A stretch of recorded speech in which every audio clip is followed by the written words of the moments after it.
আসসালামু আলাইকুম, welcome to memes kitchen.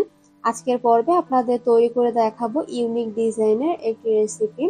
শুধুমাত্র ময়দা আর ডিম দিয়ে এটি তৈরি করে নিতে পারবেন একদম সহজভাবে, কোনো রকম তেলে ভাজার ঝামেলা ছাড়া। আজকে এগুলো তৈরি করে দেখাবো। এগুলো কিন্তু আপনারা একবার বানিয়ে সংরক্ষণ করতে পারবেন 1 মাসের মতো। আশা করি আমার আজকের রেসিপি আপনাদের কাছে অনেক বেশি ভালো লাগবে। কথা না বাড়িয়ে আমি মূল রেসিপিতে চলে যাচ্ছি। এজন্য প্রথমে আমি একটি মিক্সিং বলে নিয়ে নিচ্ছি 2 কাপ পরিমাণ ময়দা। আপনারা চাইলে এখানে আটাও ব্যবহার করতে পারেন। দিচ্ছি স্বাদ মতো লবণ, 3 টেবিল চামচ বাটার দিয়ে দিচ্ছি। বাটারের পরিবর্তে এখানে ঘি বা তেল ব্যবহার করতে পারেন। এখন সবগুলো আমি বাটার ময়দার সাথে খুব ভালোভাবে মিশিয়ে নিচ্ছি। একটু সময় নিয়ে মিশিয়ে নেবেন, তাহলে দেখা যাবে ময়দার সাথে বাটার খুব ভালোভাবে মিশে যাবে। আর মেশাতে মেশাতে দেখা যাবে হাতে মুঠো করলে এই ময়দাগুলো দলা বেঁধে যাচ্ছে, তখন বোঝা যাবে পারফেক্ট হয়েছে। এখন এ পর্যায়ে আমি অ্যাড করে দিচ্ছি 1/2 কাপ পরিমাণ কনডেন্স মিল্ক আর দিয়ে দিচ্ছি একটি ডিমের কুসুম।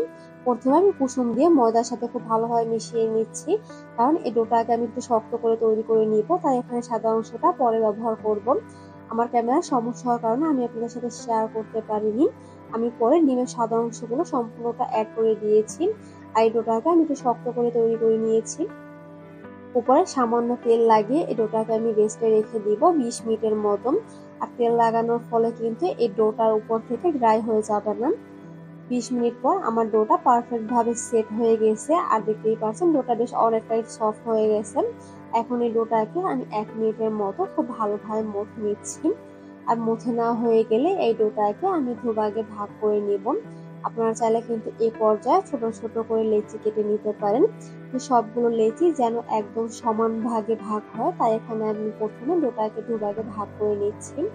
তারপরে এই ডোটাকে আমি একটু লম্বাটে করে নিব। তারপর একটি নাইফ দিয়ে আমি এই ডোটাকে ছোট ছোট করে টুকরো করে নিব, যাতে সবগুলো সাইজ একই রকমের হয়। আর আমার সবগুলো পিঠাও যেন একই সাইজের হয়। সবগুলো যখন কাটা হয়ে যাবে তখন এগুলোকে আমি ছোট ছোট করে গোল বলের শেপে করে নিয়েছি। এখন এখান থেকে আমি একটি নিয়ে লম্বাটে শেপে করে নিয়েছি। আর এই ডিজাইন করার জন্য আমাদের লাগবে এরকম একটি চিরুনি। এখন চিরুনির যে বড় আলের অংশ আছে সেখানে আমি লম্বাটে করে রাখা ডো দিয়ে দিয়েছি। এখন আলতো হাতে চেপে চেপে স্প্রেড করে দিচ্ছি। চারপাশে যখন সমান করা হয়ে যাবে তখন আমি এক কর্নারে সামান্য পরিমাণে পানি লাগিয়ে দিচ্ছি, যাতে ডিজাইন করার পরে এটা ফুলে না যায়। এখানে কিন্তু পানি ব্যবহার করতে হবে, তেল ব্যবহার করা যাবে না।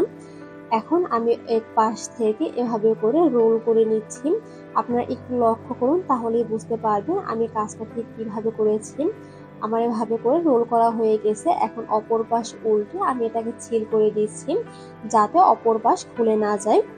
আমার ডিজাইন কিন্তু কমপ্লিট। এখন আমি এখানে দুটো কালো জিরা দিয়ে দিচ্ছি। আপনারা চাইলে কিন্তু এভাবে লম্বাটা শেপের করেও রাখতে পারেন, কিন্তু আমি এটাকে একটু অন্য ডিজাইনের করার জন্য পাশ থেকে একটু বেঁকিয়ে দিয়েছি। এখন এগুলোকে বেক করার জন্য চুলায় একটা হাঁড়ি আমি 2 মিনিটের মতো প্রিহিট করে নিয়েছি। এখন এর ভিতর আমি থালাটা দিয়ে দিচ্ছি।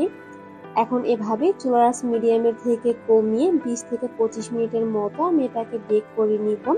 চুলার আঁচের উপর নির্ভর করে সময় কিছুটা কম বেশি লাগতে পারে।